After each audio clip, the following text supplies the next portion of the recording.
So have you seen it yield this good before? Had good cereal yields before, like 2018 was pretty good in that, but like canola, like this, just Yeah, it's amazing. yeah, It's good. it's crazy what some of the yields are doing, and it's just showing up what this sand plane can do when we put a bit of work into it. Yep, absolutely. How long have you been harvesting for now? This is our third week.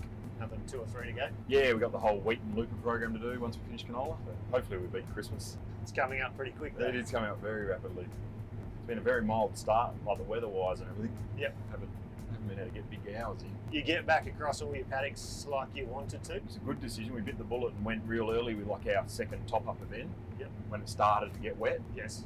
And so most paddocks were all right. The ones we didn't get onto with that second dose event, we really struggled to get back on and had to wait for aeroplanes. They took a long time.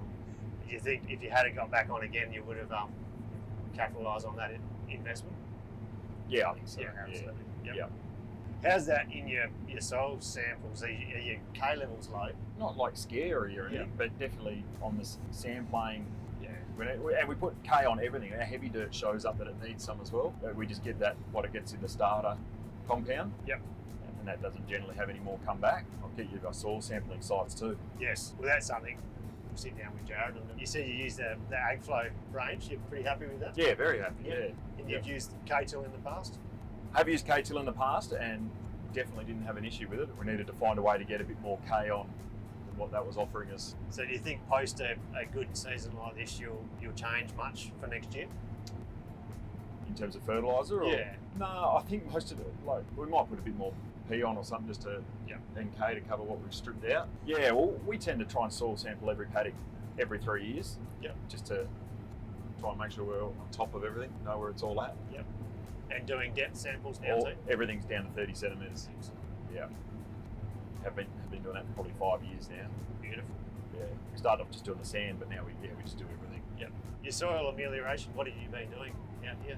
So most of our sand plane's been either pozza ploughed or moldboarded. Yep. And then it's all had with lime incorporation and everything. And then it's had a buttload of deep ripping done. Everything's been deep. All the sand plane's been deep ripped. You've just done that once. You'll go back over that eventually.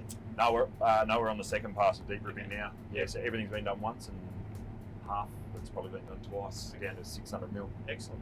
What do you think is going to happen with the commodity prices? Where's your crystal ball looking? I think it looks like the canola's going to hold up for a little while. Yeah. The wheat and that seem to be one that can change around real quick. Yep. It'd be good to try and get this detect thing off the ground too. Maybe didn't have much to do with it this year, but yeah, it seems like a very positive way to go. Yeah. Wait, the turnaround's pretty quick on it by the look of it. Yeah. That last paddock we were in, told Chase me just parked at the end of the run. You made it up and back? I could, to start with I could. Yeah. And then I couldn't make it. I was like, I might have to get you to come and sit back on. Yeah, you don't want to spill any this year. No. So you go back with NS over all your canola as well? All the canola gets NS, usually NS31, but it got 51 this year. Yep. And then we'll top up with more flex in after that. Yep. It's pretty exciting to be harvesting crops like this. Yeah, I've never seen anything like that before. So when it's sort of doing these sort of numbers, it's just it's exciting. Exciting to see what we can achieve. Bloody makes it worthwhile, doesn't it? Oh yeah,